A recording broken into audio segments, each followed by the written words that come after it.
Let's talk about table topics. Who here doesn't love an invigorating round of table topics? The questions, the answers, the give and take, the back and forth. Could there be anything more exciting or more terrifying? I think of myself as having a certain amount of courage. I have jumped out of airplanes. I have been scuba diving with sharks. I have even eaten my sister Anne's cooking. But nothing strikes fear into this Toastmaster's heart like seeing a table topics master scanning the room looking for the next victim. But what can you do? Well, we all know some of the simple things you can try, and I have tried them all. I've tried avoiding eye contact.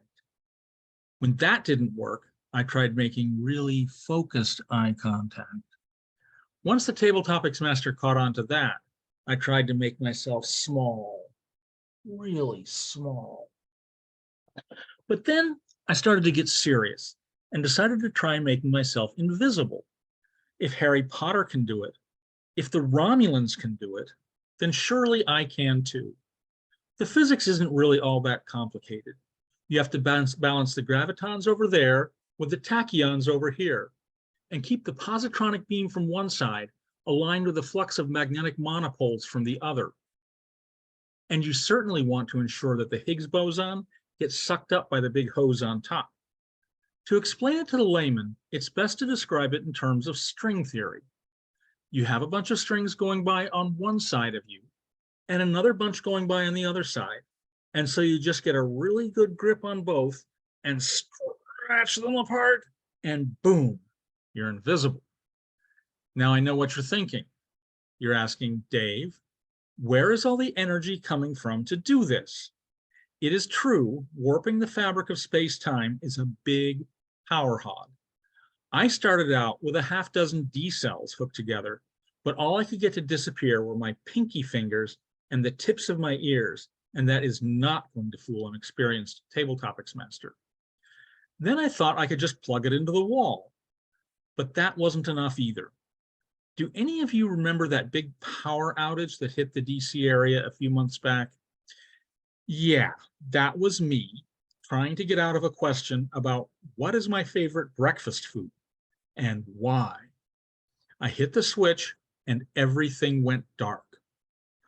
I finally did solve the power problem, but some of my fellow club members objected to me coming to meetings with an unlicensed nuclear accelerator on my back. They said it was about insurance, but I think that they were just jealous. Finally, I realized that the solution had been there all along. The door. I was in a meeting, it was time for table topics, and I could feel that prickly feeling in my skin that meant that the table topics master's gaze was coming to rest on me. And I got up and ran. I went to my car and started driving through the night, just driving and driving. I saw lights burning in the windows of buildings I passed, but I couldn't stop because it might be a Toastmasters meeting and they might be just getting to table topics. I saw hitchhikers, but I couldn't stop because if I gave them a ride, they might want to pass the time by asking me questions. Eventually, I drove to where I couldn't drive any farther, and I got on a ship, and I just kept going.